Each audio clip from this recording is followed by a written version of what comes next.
عبادت کی ایک روح بتائی حضور نے، لب لباب کہیے اس کا، وہ کیا ہے؟ دعا۔ الدعاء مخ العبادہ، الدعاء هو العبادہ۔ حضور کی یہ دو احادیث بہت سادہ، بہت مختصر۔ دعا ہی عبادت کا جوہر ہے۔ مخ کہتے ہیں ہڈی کے اندر جو گودا ہوتا ہے وہ مخ ہے۔ گودا جو ہے عبادت کا وہ کیا ہے؟ دعا۔ توحید فی الدعا کیا ہے؟ صرف اللہ کو پکارا جائے گا۔ اور شرک فی الدعا، جس کو بھی پکاریں گے آپ مدد کے لیے اس کو آپ نے معبود بنایا ہے، کسے باشد۔ یہ مسئلہ سمجھ لیجئے، لا تدعو مع اللہ احدا، اللہ کے ساتھ کسی کو مت پکارو۔ حضور نے فرمایا کہ جوتی کا تسمہ بھی مانگنا ہو تو اللہ سے مانگو۔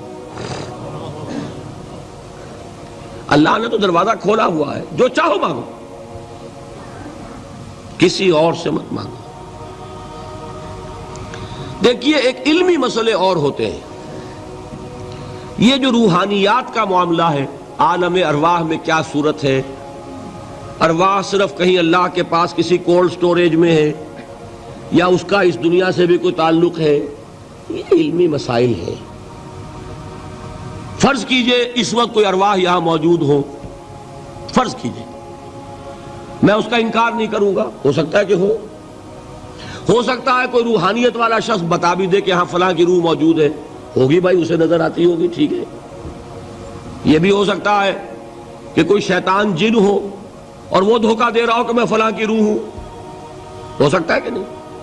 لیکن یہ بھی ہو سکتا ہے، وہ بھی ہو سکتا ہے، مجھے اس سے بحث نہیں۔ مجھے جس سے بحث ہے وہ یہ ہے کہ مجھے پکارنے کی اجازت نہیں ہے۔ ہوا کرے، کسی کی روح موجود ہوا کرے، مجھے میرے رب کی اجازت نہیں ہے کہ میں اسے پکاروں۔ مدد مانگوں گا اللہ سے، دعا کروں گا اللہ سے، استغاثہ کروں گا اللہ سے، تکلیف کے لیے دہائی دوں گا اللہ کی۔ اب اللہ جس سے چاہے کروا دے، کسی روح کو بھیج دے، کسی فرشتے کو بھیج دے، مجھے کیا ہے؟ مجھے آم کھانے ہیں، پیڑ نہیں گننے۔ فلاں روح نے آگے کام کر دیا، کرے بھائی، میرا کام بننا چاہیے۔ اور فرشتہ آ گیا، اس نے کام بنا دیا، کرے، مجھے کیا غرض ہے اس سے، میرا کام بننا چاہیے۔ میرا مسئلہ یہ ہے کہ مجھے پکارنا ہے صرف اللہ۔ اللہ کو اس کی بھی قدرت ہے، کسی کو نہ بھیجے، نہ کسی روح کو بھیجے، نہ ملائکہ کو بھیجے، بغیر کسی کے جو چاہے کر دے۔ اللہ کا مرضی ہے، وہ چاہے کسی روح کو بھیج دے، کسی فرشتے کو بھیج دے، مجھے اس سے غرض ہی کوئی نہیں۔ مجھے تو اپنی تکلیف کا دور ہونا مطلوب ہے، اس کے لیے میں پکاروں گا۔ سمجھ رہے؟ دیکھیے میں سادہ ترین کر رہا ہوں مسئلہ، عبد القادر جیلانی کی روح یہاں ہے یا نہیں، حضور کی روح انور یہاں ہے یا نہیں، یہ تو علمی مسئلہ ہو گیا نا۔ یہ فرشتے یہاں ہیں کہ نہیں، کوئی اختلاف ہے؟ میں پکار سکتا ہوں اسے کہ بھائی ذرا میرا کام کر دینا ہے؟ یہ کروں گا تو شرک۔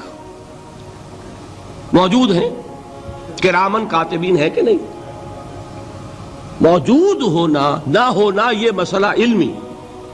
جو اصل میں شرک سے متعلق مسئلہ ہے وہ یہ ہے کہ پکارنے کی اجازت نہیں۔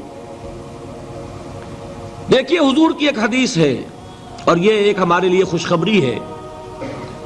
آج 8واں دن ہے، آپ اپنی نیند کی قربانی دے رہے ہیں، آ رہے ہیں، سن رہے ہیں۔ یہ حدیث بھی سن لیجئے، بشارت والی حدیث ہے۔ مجتمع قوم فی بیت من بیوت اللہ، نہیں جمع ہوتے کچھ لوگ اللہ کے گھروں میں سے کسی گھر میں۔ اس کا مصداق اول تو مسجد ہوگی، لیکن تقریباً تمام محدثین نے مانا ہے کہ صرف مسجد تک محدود نہیں ہے، سب گھر اللہ کے ہیں۔ یہ جگہ کس کی ہے؟ تو عام ہے یہ چیز، لیکن مسجد کا ہوگا تو وہ مصداق اول ہو جائے گا۔